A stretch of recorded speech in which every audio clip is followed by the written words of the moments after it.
My brother announced he was borrowing my car for his road trip, then totaled it 3 states away. When I asked about insurance, my dad said, "Accidents happen. Stop being selfish." So I just smiled and said, "You're right." Then I reported it as stolen, filed a police report, and pressed charges. Now he's facing jail time, and my parents are begging me to drop it. I, 29M, worked 2 jobs for 3 years to buy my car. Not a fancy one, just a reliable sedan that got me to work and back without breaking down. It was mine, paid in full, title in my hand. I'd never felt prouder of anything in my life. My brother showed up at my apartment on a Thursday evening. He walked in without knocking, helped himself to a beer from my fridge, and announced he was taking my car for a road trip with his friends. Not asking, announcing. He said they were leaving Saturday morning and would be back in a week, maybe 10 days. I stood there holding a spatula, halfway through making dinner, trying to process what I'd just heard. I told him no. Simple as that. He laughed like I'd made a joke. He said it wasn't a big deal, that his car was in the shop, and I barely drove mine anyway. I reminded him I drove it to work every single day. He waved that off, said I could catch rides or use the bus for a week. Then he grabbed my keys from the hook by the door. I reached for them. He pulled back. We weren't kids anymore, and I wasn't going to wrestle him for my own property. I told him to put them back. He just grinned, pocketed them, and said he'd fill up the gas tank before returning it. Then he left. I called him 16 times that night. He didn't answer. I texted him that if he took my car, I'd report it stolen. He replied with a laughing emoji and told me to stop being dramatic. I sat on my couch until 2 in the morning, staring at my phone, wondering if my own brother would actually steal from me. Saturday morning came. I woke up to find my car gone from the parking lot. He'd taken it. I called my parents immediately. Mom answered, and I explained what happened. She sighed like I'd interrupted her morning coffee with something trivial. She said my brother mentioned borrowing the car and that I should be a good brother and help out. I told her he didn't borrow it. He took it without permission. She said I was splitting hairs. Then Dad got on the phone and told me to stop making a fuss. Family helps family, he said. My brother needed the car more than I did right now. I hung up. I didn't call the police then, even though I should have. Some stupid part of me hoped he'd come back in a few days and we'd sort it out. I'd make it clear this could never happen again, and that would be that. Days passed. I carpooled with a coworker, paid for ride shares, missed a shift because I couldn't find a way to get there on time. My brother posted photos on social media. Beach sunsets, mountain overlooks, my car in every single shot. He was having the time of his life in 3 different states while I was scrambling to get to work. Then I got the call. It was Tuesday, 9 days after he'd taken my car. Unknown number. I almost didn't answer. A police officer from a town I'd never heard of, 800 miles away, asked if I owned the vehicle with my license plate number. My stomach dropped. I said yes. He told me the car had been in an accident. Totaled. Wrapped around a guardrail on a mountain highway. My brother and his friends walked away with minor injuries, but my car was destroyed. I asked about insurance. The officer said my brother told them he had permission to drive it, so it should be covered under my policy. I stood there in my kitchen, phone pressed to my ear, feeling like the floor had disappeared beneath me. I called my insurance company immediately. They informed me my policy didn't cover other drivers for extended trips out of state without prior notification. Even if it did, my brother wasn't listed on my policy. I'd be responsible for the deductible at minimum, and my rates would skyrocket. Best case scenario, I'd be out thousands of dollars. Worst case, they'd deny the claim entirely, and I'd be left with nothing. I called my brother. He answered this time, sounding tired but casual. I asked what happened. He said it was just an accident, that the roads were slick and he lost control. He said these things happen and that insurance would cover it. I told him insurance wouldn't cover it, that I was going to be financially destroyed because of what he did. He went quiet for a moment, then said we'd figure it out when he got back. Figure it out. Like he'd helped me pay for the car. Like he'd done anything but take what wasn't his and wreck it. I called my parents again. Dad answered. I explained everything. The accident, the insurance, the money I'd lose. I asked if my brother could at least help cover the costs. Dad cut me off. He said accidents happen, that I needed to stop being selfish. He reminded me that family sticks together, that my brother didn't crash the car on purpose.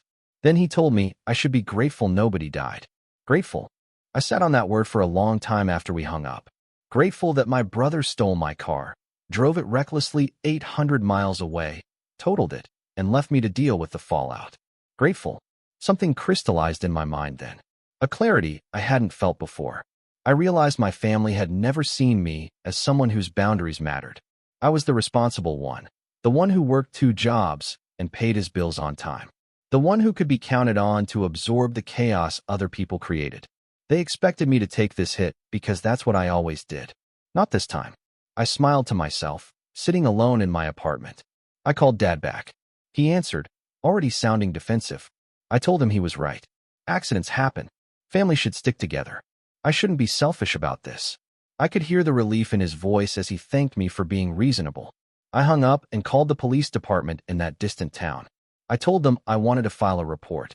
The vehicle that was in the accident had been taken without my permission. I never authorized my brother to use it. I wanted to report it as stolen. The officer I spoke with asked if I was sure. I said yes. He asked if I understood this could result in criminal charges against my brother. I said I understood perfectly. They opened an investigation. I provided my insurance documents, the text messages where my brother announced he was taking my car, my texts explicitly telling him not to, and his mocking response. I provided the call logs showing I tried to reach him and been ignored. I filed a police report in my own city as well, documenting when the car was taken and my attempts to prevent it. 2 days later, my brother was arrested. My phone exploded. Mom called sobbing, asking what I'd done. I told her exactly what I'd done. She screamed that I was destroying the family over a car. I reminded her it wasn't just a car, it was 3 years of my life, and her other son had stolen it. She hung up on me. Dad called an hour later. He wasn't yelling. His voice was cold, measured. He told me I had one chance to make this right. Drop the charges, tell the police it was a misunderstanding, and we could move past this. I asked if my brother would pay for the car. Silence. I asked again. Dad said they didn't have that kind of money, and I knew that. I told him I didn't have that kind of money either, which was why I worked so hard to buy the car in the first place. He called me spiteful, vindictive. He said I was using the law as a weapon against my own family. I told him my brother used my property as his personal toy and destroyed it. Then I hung up. My brother called from jail. He was panicking, talking fast, asking what I was doing. He said this was insane, that he didn't steal the car, he just borrowed it. I reminded him I explicitly told him not to take it. He said I was blowing this out of proportion, that he'd made a mistake. I asked if he thought destroying my car was a mistake, or if he thought taking it in the first place was the mistake. He didn't answer. I told him I'd see him in court, and ended the call. The charges were serious. Grand theft auto. Because he'd taken the vehicle across state lines, federal laws applied. His public defender reached out to me, asking if I'd consider a statement supporting leniency. I declined. The prosecutor asked if I wanted to pursue full prosecution. I said yes. My extended family got involved. Aunts, uncles, cousins I hadn't spoken to in years suddenly had opinions about my choices. I was called heartless, cruel, a disgrace. One cousin told me I was tearing the family apart over something replaceable. I asked if she'd replace it then. She stopped responding. My parents showed up at my apartment. I saw them through the peephole and didn't open the door. Dad knocked for 5 minutes, then started yelling through the door. He said my brother could go to prison, that this would ruin his life. He begged me to think about what I was doing. Mom was crying in the hallway. I sat on my couch and waited for them to leave. They came back the next day, and the day after that. On the 4th day, I opened the door. They looked exhausted. Mom's eyes were red and puffy. Dad looked like he'd aged 5 years. They asked to come in. I stepped aside. We sat in my living room. Nobody spoke for a long moment. Then Mom asked what it would take for me to drop the charges. I told her it would take my car being untotaled and the last month of my life being undisrupted. She started crying again. Dad asked if I wanted money. I asked if they had enough to replace the car and cover my increased insurance premiums for the next 5 years. They didn't. Dad said they'd figure something out, that they'd get a loan or sell something. He pleaded with me to give them time. I asked why I should give them anything when my brother gave me nothing but problems. Mom said he was young and made a mistake. I reminded her I was younger than my brother when I bought that car, and I managed not to steal from anyone. The conversation went in circles. They begged. I refused. They tried guilt. I stayed firm.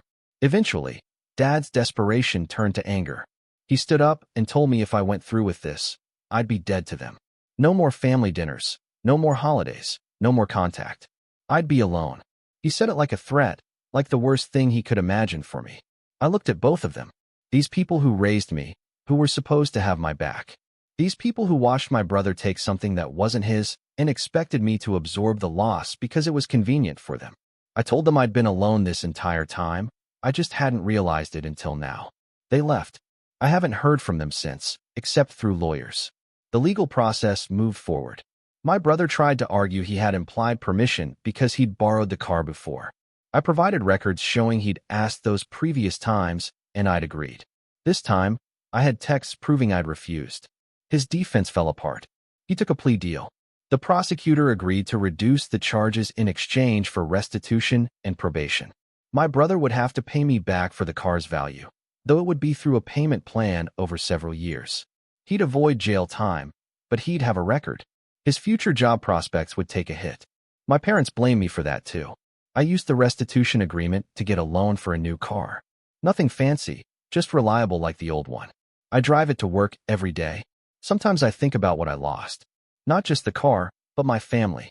Then I remind myself of what I gained. Boundaries, self-respect, and the knowledge that I won't be anyone's doormat ever again. My brother sends payments every month. They're small, barely making a dent, but they arrive. He includes notes sometimes, trying to apologize or explain. I don't read them. I deposit the checks and move on.